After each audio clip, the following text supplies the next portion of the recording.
Wassalatu wassalamu ala rasulillah wa ala alihi wa sahbihi ajma'in. Selamat tengah hari, good afternoon kepada tuan-tuan, puan-puan sekalian. Alhamdulillah, bersyukur kita kepada Allah Subhanahu wa taala. Banyak-banyak syukur kita pada Allah Subhanahu wa taala kerana pada hari ini Allah Subhanahu wa taala masih lagi sayang pada diri kita.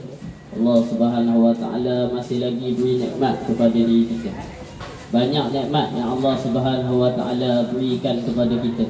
Nikmat kehidupannya, nikmat imannya, nikmat Islamnya, nikmat dapat makan, nikmat dapat minum.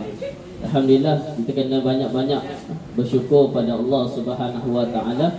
Allah Subhanahu wa taala yang Maha Pemurah, yang Maha Penyayang masih lagi memberikan nikmat kepada kita pada hari ini. Dan tuan-tuan, puan-puan yang dirahmati oleh Allah Subhanahu wa taala sekalian, di tengah hari ini bukanlah saya nak berceramah, kita nak sama-sama berkongsi sedikit sebanyak yang mana untuk kita beramal lah, untuk kehidupan seharian kita sehari-hari ini.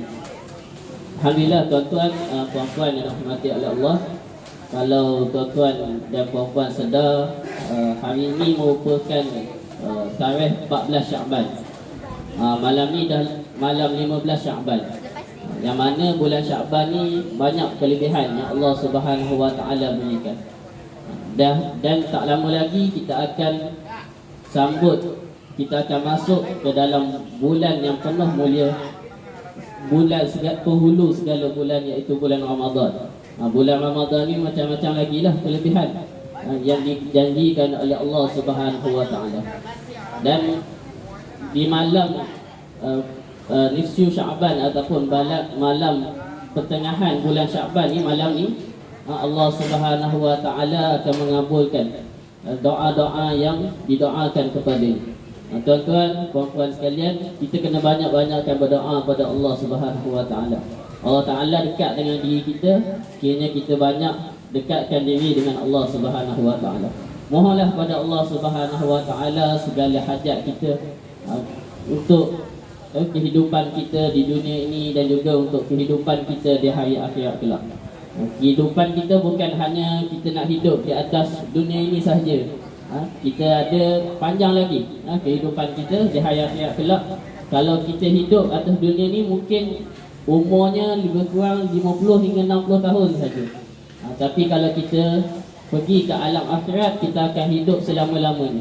Maka kita kena banyakkan amal, kita banyakkan doa pada Allah Subhanahu wa taala di dalam bulan Syaban ini, supaya Allah Subhanahu wa taala masukkan kita di dalam bulan Ramadan dan kita dapat beramal dengan amal sebanyak-banyaknya, insya-Allah. Tuan-tuan rahmati oleh Allah Subhanahu wa taala sekalian, setiap manusia ni diuji oleh Allah Subhanahu wa taala. Dan orang yang paling banyak diuji oleh Allah Subhanahu wa taala ni adalah para nabi. Kalau tuan-tuan pernah dengar, kita ada segolongan nabi yang digelar ulul azmi, nabi ulul azmi. Dan Nabi Muhammad, nabi kita semua, merupakan salah seorang daripada nabi ulul azmi, yang mana diuji oleh Allah Subhanahu wa taala dengan pelbagai ujian. Di atas muka bumi ni Allah Taala uji nabi-nabi kita ni dengan cercaan, dengan makian. Nabi SAW ketika mana di dalam kandungan ibunda baginda, Nabi SAW diuji dengan kematian bapanya. Kemudiannya lahir Nabi SAW ke atas muka bumi Allah Taala ini, diuji pula dengan kehilangan ibundanya. Kemudiannya diasuh oleh Halimatus Sa'diyah, ibu susuan baginda, dan duduk dengan datuk baginda. Kemudiannya apabila dilantik oleh Allah Subhanahu wa taala sebagai rasul, Nabi diuji lagi dengan pelbagai ujian. Dilontar batunya sehingga berdarah. Kita pun kadang-kadang tak pernah lagi diuji oleh Allah Subhanahu wa taala sebagaimana Rasulullah sallallahu alaihi wasallam diuji. Rasulullah sallallahu alaihi wasallam diuji, diletakkan najis-najis di atas kepala baginda ketika mana baginda berdakwah. Itu adalah ujian-ujian yang baginda Rasulullah sallallahu alaihi wasallam dapat. Dan Allah Subhanahu wa taala menyayangi Rasulullah sallallahu alaihi wasallam kerana ketakwaan baginda kepada Allah Subhanahu Wa Taala. Begitu juga kita, tuan-tuan puan-puan sekalian, Allah Taala tak memandang rupa paras kita. Allah Taala tak memandang pangkat kita. Allah Taala tidak memandang harta kita. Tetapi Allah Taala memandang berapa banyak amal yang kita buat di atas muka bumi Allah Taala ini. Kita buatlah sikit-sikit, kita ubah sikit-sikit mula-mula. Mungkin kita boleh ubah dari sudut solat kita solat 5 waktu setiap hari. Kemudiannya kita belajar berpuasa di dalam bulan Ramadan yang tidak lama lagi. Kemudiannya kita belajar untuk berzikir pada Allah Subhanahu Wa Taala, berselawat kepada Rasulullah Sallallahu Alaihi Wasallam. Mudah-mudahan amal-amal kita ini dapat memberikan kehidupan kita yang lebih indah di hari akhirat kelak. Tuan-tuan, Nabi SAW ni sebagai contoh kita, contoh tauladan. Mungkin tuan-tuan dan puan-puan ada idola masing-masing. Ada idola kalau orang main bola ke, idola mereka mungkin Ronaldo, Cristiano Ronaldo ataupun Messi. Kalau artis, siapa artis? Siapa-siapalah. Artis-artis mungkin menjadi idola. Dan kita sebagai orang yang beriman, kita ada idola kita juga. Kita iaitu Nabi baginda Rasulullah sallallahu alaihi wasallam. Allah Taala sebut laqad kana lakum fi rasulillahi uswatun hasanah. Pada tubuh badan Nabi sallallahu alaihi wasallam ni ada contoh tauladan yang baik. Kita kena ikut Rasulullah sallallahu alaihi wasallam. Bagaimana Rasulullah sallallahu alaihi wasallam bercakap, lemah lembutnya Rasulullah sallallahu alaihi wasallam.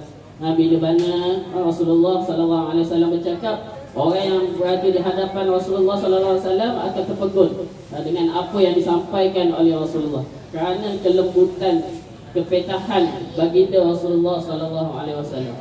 Begitu juga baginda Rasulullah sallallahu alaihi wasallam dengan keluarga baginda. Rasulullah, kita ikut cara Rasulullah sallallahu alaihi wasallam ni berhubungan dengan keluarga. Baginda dengan isteri baginda sangat rapat. Pernah satu ketika Rasulullah sallallahu alaihi wasallam dan juga Sayyidatina Aisyah. Sayyidatina Aisyah ni isteri baginda, isteri Rasulullah, isteri Nabi kita. Sayyidatina Aisyah dan Rasulullah ni bergurau, dia berlari bersama-sama. Sweetnya Rasulullah sallallahu alaihi wasallam kepada keluarga baginda.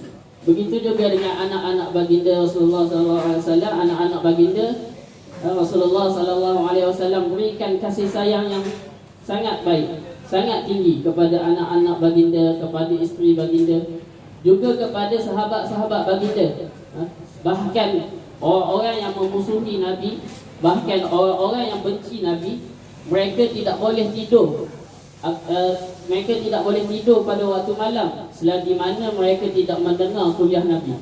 Dia orang ni tak suka Nabi kuliah, dia orang ni tak suka Nabi tazkirah. Tapi dalam masa yang sehari itu, kalau musuh-musuh ni tak dengar kata-kata Rasulullah ataupun tak dengar suara Rasulullah, maka mereka ini tidak boleh tidur. Kita lihat betapa contohnya Rasulullah sallallahu alaihi wasallam kepada kita, yang mana kita boleh contohilah dari sudut kepimpinan baginda Rasulullah sallallahu alaihi wasallam. Apa yang penting tuan-tuan dan puan-puan sekalian, kita contohilah baginda Rasulullah sallallahu alaihi wasallam dalam beramal, khususnya dalam kita mempertingkatkan amal kita lah, dalam sudut solatnya, dari sudut amalan Al-Qurannya, bacaan Al-Qurannya, sentiasa kita tambah baik. Nanti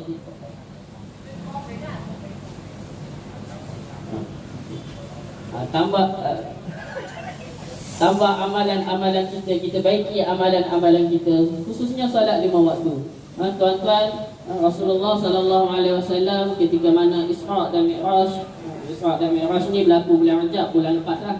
Sekarang ni bulan Sya'ban, bulan depan lagi 2 minggu insya-Allah bulan Ramadan, dan Isra Mi'raj ni bulan Rajab. Ketika mana bulan Rajab Rasulullah sallallahu alaihi wasallam dijemput oleh Allah Subhanahu wa taala, jumpa dengan Allah Subhanahu wa taala. Dan ketika itulah Allah Subhanahu wa taala perintahkan kepada Nabi Muhammad sallallahu alaihi wasallam 50 waktu. Asalnya kita ni, asalnya solat kita sepatutnya kita kena solat 50 kali dalam sehari. Tetapi atas nasihat Nabi Musa alaihi salam, Nabi Musa bagi tahu kepada Nabi Muhammad, wahai Nabi Muhammad, sesungguhnya umatmu tidak mampu nak solat 50 kali, 50 waktu ni, 50 kali. Kita pun tak mampu. Kalau kita kira-kira Allah banyaknya 50 kali, betul tak? Tapi ketika mana peristiwa Isra dan Mi'raj itu, Nabi SAW minta dengan Allah Ta'ala dikurangkan 555 sehinggalah Allah Subhanahu Wa Ta'ala memerintahkan kepada kita semualah umat Nabi Muhammad SAW ini 5 waktu sahaja. Solat subuh, solat zuhur, solat asar, solat maghrib dan juga solat isyak. Hanya 5 waktu ini sahajalah kita memperuntukkan waktu kita dengan Allah Subhanahu Wa Ta'ala.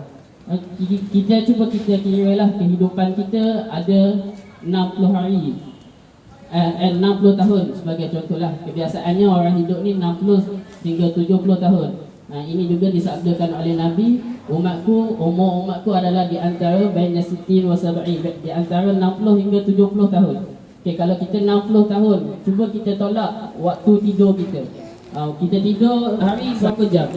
Okey, kita ambil lah sehari kita ambil 8 jam lah kita tidur. Pada waktu malam dan mungkin siang tu sikit-sikit, betul tak? Mungkin 8 jam. So sehari kita ada 24 jam, maka kita dah memperuntukkan 1/3 daripada kehidupan kita ini untuk tidur sahaja. Maksudnya kalau umur kita 60 tahun, kita 20 tahun tu kita tidur sahaja. Jadi waktu-waktu yang lain tu kita ada yang bekerja, betul tak? Ada yang mencari rezeki dan sebagainya. Kita tolak berapa sahaja masa yang kita peruntukkan untuk kita berhubung, untuk kita berkomunikasi dengan Allah Subhanahu Wa Ta'ala, iaitu pada waktu solat. Kalau kita solat, contoh subuh 2 rakaat. 2 rakaat ni tak sampai pun 5 minit. Solat zuhur mungkinlah 5 minit sahaja. Solat asar 4 rakaat mungkin 5 minit sahaja. Kalau kita campur-campur semua sekali, mungkin kita memperuntukkan sehari ni dalam 30 minit sahaja untuk kita berjumpa dengan Allah Subhanahu Wa Ta'ala, untuk kita berkomunikasi dengan Allah Subhanahu Wa Ta'ala, untuk kita menghadap Allah Subhanahu Wa Ta'ala, untuk kita mengadu pada Allah Subhanahu Wa Ta'ala. Solat ni lah yang menjadi tempat untuk kita mengadu pada Allah. Allah Ta'ala ni maha kaya, kita hamba Allah yang maha miskin, maka kita mohon pada Allah Ta'ala, kita mohon supaya Allah Subhanahu Wa Ta'ala berikan kecukupan kepada diri kita. Allah Ta'ala maha pengasih, Allah Ta'ala maha penyayang. Allah Ta'ala boleh berikan apa sahaja yang kita minta, dan Allah Ta'ala memberikan kecukupan kepada diri kita, yang terbaik kepada diri kita di atas muka bumi ini, dengan syarat kita sentiasa beribadah kepada Allah Subhanahu Wa Ta'ala, sentiasa meluangkan waktu kita pada Allah Ta'ala. Bukan hanya solat lah, zikir kita mungkin subhanallah, subhanallah, subhanallah cukup. Cukup dengan zikir-zikir kita dan selawat kita kepada Rasulullah sallallahu alaihi wasallam. Jadi insya-Allah tuan-tuan dan puan-puan sekalian, di dalam bulan Syaban menuju bulan Ramadan ni, sama-samalah kita baiki sikit demi sikit. Setiap orang ada kekurangan, yang bercakap ni lagi banyak kurang, mungkin lebih kurang daripada orang yang mendengar. Mungkin lebih kurang daripada orang yang mendengar. Jadi kita baiki sama-sama, kita baiki diri kita, solat kita, zikir kita, bacaan Al-Quran kita ikut Rasulullah sallallahu alaihi wasallam. Mudah-mudahan Allah Ta'ala berikan kehidupan yang lebih baik kepada diri kita semua di hari akhirat kelak, hari yang mana tiada dah penghujung, kekal selama-lamanya di dalam syurga Allah Subhanahu Wa Ta'ala. Boleh insya-Allah. Okey, jadi insya-Allah sekadar itu sahaja. Saya memohon kemaafanlah sekiranya ada terkasar bahasa, tersilap bicara, wallahu alam. Segala yang baik datang daripada Allah Subhanahu Wa Ta'ala, yang kurang saya mohon kemaafan. Wabillahi taufiq wa hidayah. Assalamualaikum warahmatullahi wabarakatuh. Waalaikumsalam. Apa tombol ni?